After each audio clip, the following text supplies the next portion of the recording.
Good morning, friends. I pray that wherever in the world you are right now, that the next 2 minutes are a blessing to you so that you can be the blessing to the people the Lord has put in your life today. So I don't know if you've noticed this, but I am having such a hard time trimming down the number of verses that I put on this screen every time I do one of these.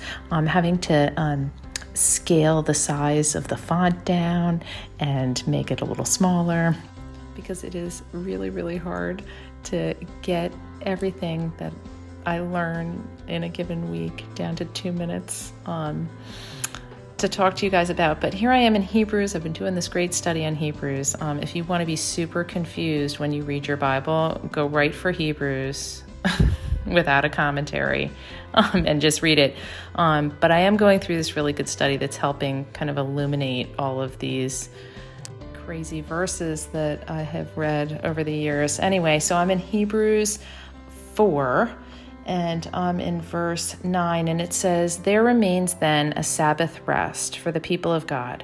For anyone who enters God's rest also rests from their works, just as God did from his.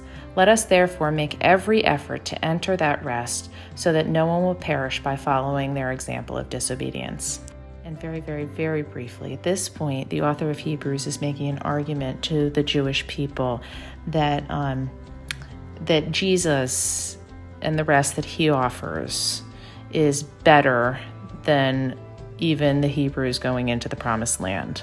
And one of the points that the author of this study was making as I was going through it was highlighting just this part that says, make every effort to enter that rest, therefore make every effort to enter that rest. And I don't know if you feel just the exhaustion of everyday living right now. I mean, things are still nuts, and people seem upset. And honestly, every phone call I pick up is a marriage imploding or a friendship destroyed. And I mean, it's just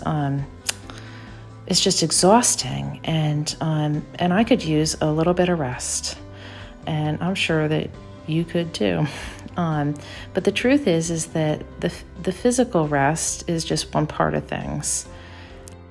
And when the author of this study kind of talked about the contrast of making every effort to enter a rest, that this idea of making every effort is actually just reminding yourself that God is in control, that you can actually not just put your belief in God to save you, but you can actually believe that God is in charge of your life. And that very thought should help you to enter into that rest. So I pray that you would just take a moment today and think about the fact that God is in control, and actually believe him when he says that to you. And I pray that that would give you rest as you go out or stay in today and be the blessing. Till next time, Katie.